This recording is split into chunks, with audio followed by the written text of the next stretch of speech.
guest for tonight, Mr. Piyush Goyal, Minister for Power, Coal and Renewable Energy. Sir, may I please request you to say a few words? Speak here. We have the Reinvest 2015 conference where we have participants from over 40 countries come together to rewrite the renewable energy story of India.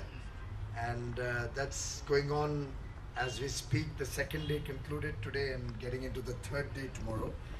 And we also have the very successful coal auctions, which are keeping me a little tied up just for academic interest. My work is done. It's all happening online now. Public has the ability to view what's happening real time, and we've already completed, I believe, 6 coal mines have gone, 2 more are still being bid today, and it's going to be a daily occurrence for the next few days. So my sincerest apologies for not being able to hear Suhail say it at his best. But if Suhail wasn't at his best, then there would be something really wrong. But just to let Suhail know, and I like it when he shows his anger and his passion about trying to deride any and everybody. And I'm sure Mr. Chidambaram has had to face that in earlier years, and now it's our turn. But Suhail has to be a contrarian in everything that he speaks, but I know that he speaks from his heart, he speaks with a lot of passion, and he speaks with a lot of love for his country, and that's why we love him and that's why we respect everything he says to us. But clearly I must, at the outset, say that we are all very, very proud of what golf has brought to the country. We are very proud of the role of golf in bringing peace and sanity to the much harangued bureaucrats or big businessmen. So really, golf is not something that anybody in government, much less the Prime Minister, would be against. In fact, I'm advised that when he was in Japan, he was an evangelist for golf. And he was inviting them to come to India to play golf. And his own home state of Gujarat has over 7 world-class golf courses. So it's not at all that Amitabh Kant is being told not to play golf. I'm sure he enjoys his game of golf whenever he wishes to, as long as he does his job well. He's certainly not allowed to give up his work or give second preference to his work when it comes to delivering for the welfare of the people of India, getting investments into India, making sure manufacturing succeeds and the Make in India program succeeds in India, which I must compliment Amitabh for doing an absolutely outstanding job. Shaili has been like a family member. Shivnath and Shaili for me are very dear friends. I did miss her when she stopped coming on television, and she did an outstanding job while she was on television, then went into other things in life, and this is a new dimension which she has taken further. I'm sure she'll make a grand success of this, as she has done for everything in her career, and I wish Golfing India all success in the days to come. I believe we'll be awarding the winners of the program, the India Golf Awards, and I would like to compliment and congratulate each one of the winners. I don't know who the winners are. Have they been announced, or it comes out as a secret? I don't know. Okay, so then we'll all wait, eagerly wait and watch. I do hope my good friends here, Pawan, or do you play golf also, sir? No, so we are both on the same boat. You don't play? Well, we're not talking of gully cricket, so.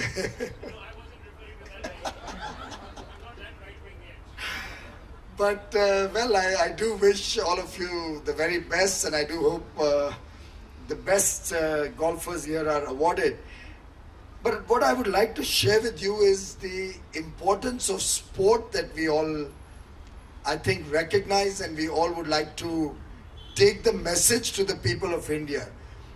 Cricket clearly has caught the fancy of the nation, and we have enough and more said and written and talked about cricket. But what about hockey? What about football, golf? It could even be something as simple as Kho-Kho and Kabaddi. And I believe India as a nation will only prosper, will only progress if we were able to give this dimension also to the people of India. We can't have a nation of, well, let's say, intelligent and very, very accomplished lawyers and artists, if I may call Suhail one, or maybe chartered accountants or investment bankers or industrialists, with no dimension other than what we are doing in our life. I in fact, myself am thinking quite incomplete as I stand before you for not having the sporting dimension in my life. And I remember a few days back in one of our meetings, Prime Minister alluded to this and he said that I would like to know what sport each one of you is interested in. And actually a slip was circulated to all the members of Parliament and I didn't know what to fill up because I lost my interest in any active sport so many years ago. And in some sense, I would like to thank Shelley for reminding me about that today. And let's see, maybe I'll take up Suhail as a consultant to help me develop an interest in golf or some new sport after this evening. But clearly, I do believe that if each one of us was to take up passionately one sport, and many of you here have the ability to help other people in the country. So Pawan, I think, has taken up football. You've taken up football in a big way. We now have Hockey India working to get hockey into... Hero also is there? Okay, great. So I believe that if we can actually propagate newer sports across the country, large parts of India where there is hidden talent, the large parts of India, maybe even in tribal India, from where we got Mahendra Singh Dhoni coming out, a very, very accomplished cricketer whom one couldn't have imagined in his young days in Jharkhand, turning out to be one of the finest cricketers India has ever seen. So I think there's enough and more need for us to reach sport to different parts of the country. It's a responsibility enjoined not only on government, but I believe if all of us participate in a movement to help rural India also connect with sport, to set up training centers where we can pick up children from across the country and help them, nourish them in their sporting ability. I don't see any reason why a country of 1 billion people cannot do better in the Olympics or the Asian Games and still have to be relegated to a position where even a single gold or 2 golds excites the entire country. I would have thought that should be something which shames the country into doing better next time. I would have thought it would be something which makes us in government look up what we are doing about encouraging sport, taking care of sports persons. I remember when I saw the film on Milkha Singh, it truly was an eye-opener to failing processes in India in encouraging and nourishing good sports persons. I would urge you, and we have some very distinguished sports persons here, I would sincerely urge you to help us navigate this story better. Help us understand what we in government can do to make this happen faster. How can we take sport to the last man in rural India or in the slums of cities who probably may have some hidden talent but don't have the opportunity to bring that talent out. And really, if each one of you can help us understand the story better, if some of you can help us set up good training facilities or help us take sport to the schools. I don't know how many schools these days really have a sports quota anymore. I remember in our days there was clearly a sports quota. There was clearly a recognition of sport. I wonder why I never picked up a sport. My school in Mumbai has the best sporting grounds available. We have acres of lawns and cricket pitch and hockey pitch, but probably remained too academic all my life. But it's a matter of regret for me today. Would love to learn and understand golf someday if I can take out the time, but would encourage each one of you to participate in some sport, help us take sport to rural India, help us take sport to schools once again, and reignite that passion, going beyond cricket and making India probably a destination for winning, for maybe hosting an Olympic game 10 years, 15 years down the road. A country which should maybe 10 or 15 years down the road emerge as the top winner in an Olympic game in the world.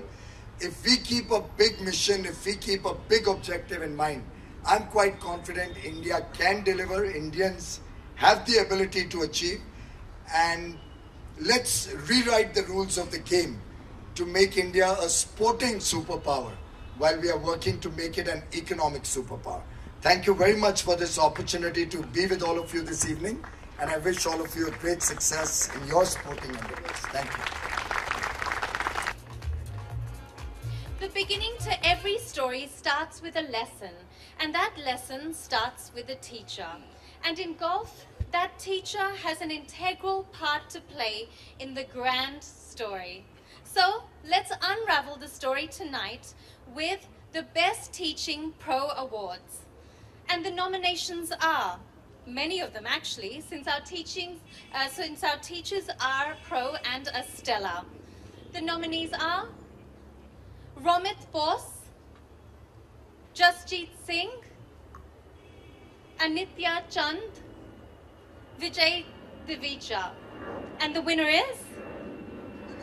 The winner is Vijay Devecha. Congratulations, Vijay.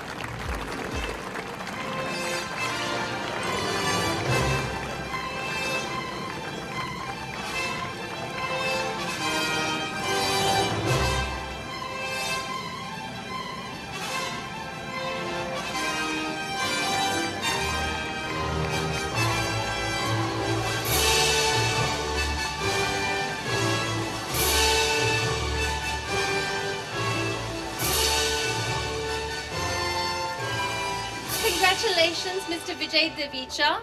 He's been training the best in the country, Anirban Lahiri, Jigar Rangappa, and he's amongst the most sought-after coaches today.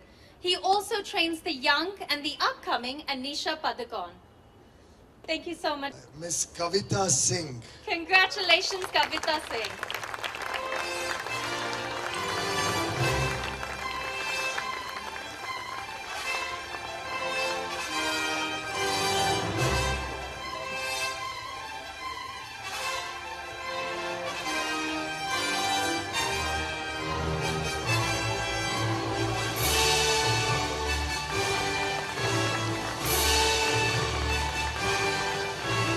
Kavita-ji, can I please request you to say a few words as well?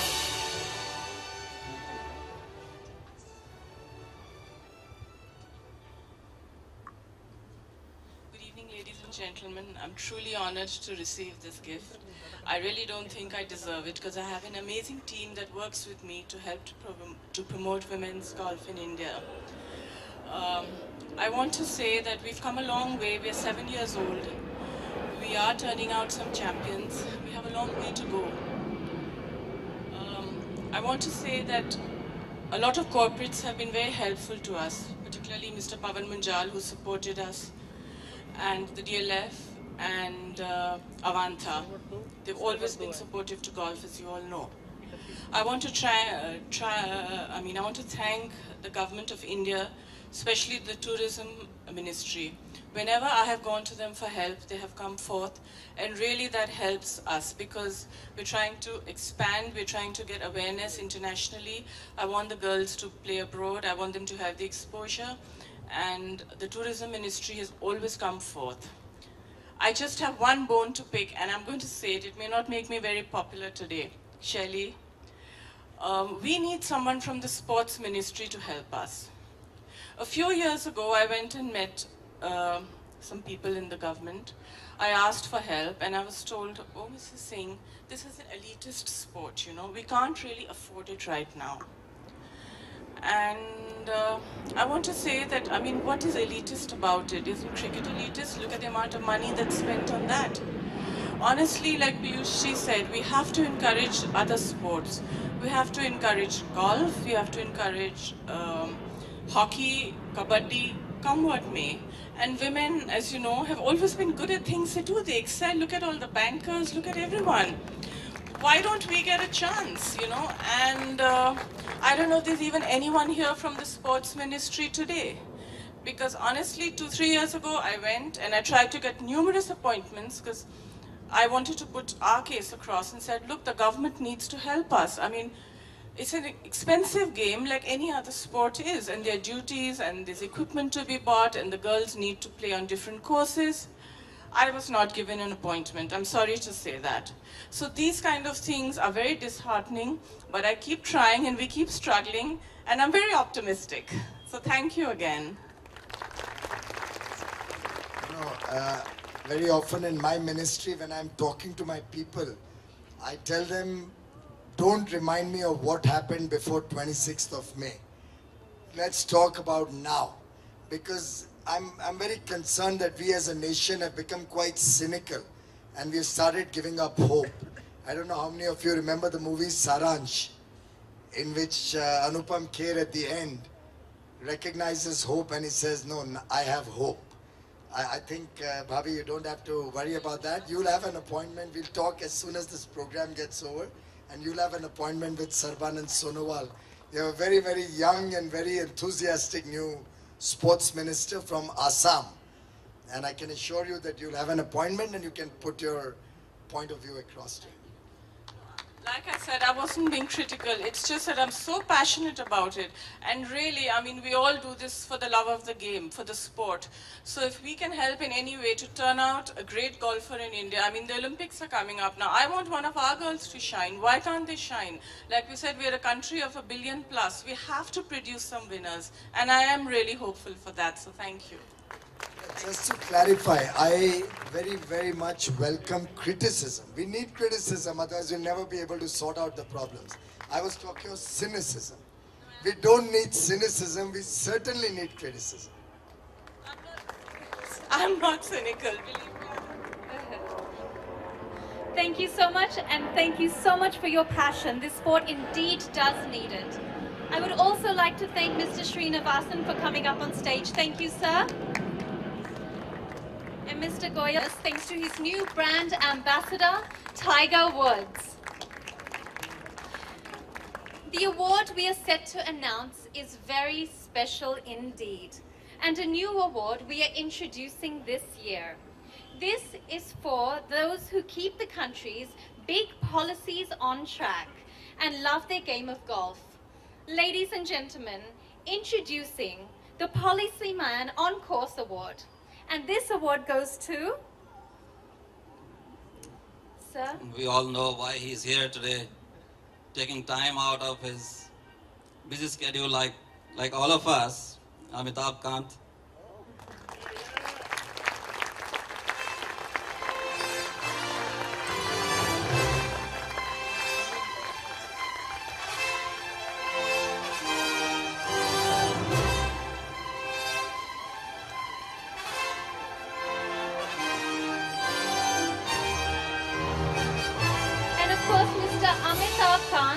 Mr. Amitabh Kant is the man behind the Make in India success story. I believe when he arrives in Japan, one of his most frequented countries for work, Mr. Kant faces a long queue for those waiting to play golf with him. Is that right, sir? I think so. This just goes to demonstrate that the Modi government does not stop good golfers. In India as well. Well, I play every Saturday, Sunday at the Delhi Golf Club. Nothing stops me from playing golf. Thank you so much, and congratulations, sir. Big round of applause. Thank you, gentlemen. If you could... Oh, yes, absolutely. If we could have the mic, please.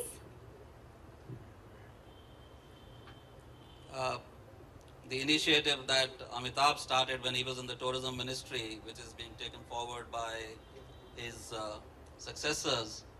I don't know where Mr. Billa is. There.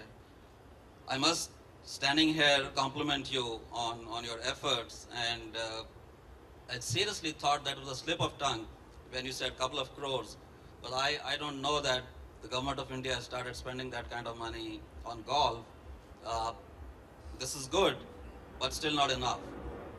The tourism ministry really has to come forward, support the game, and as many people here in the panel and otherwise have said, you can really bring golf tourism into the country. Infrastructure is key, so sports ministry or tourism ministry, everyone needs to help. Piyush, you have to put in a word. Wise words. Thank you so much, sir. Big round of applause. Thank you, Mr. Goyal. You may take a seat. Thank you.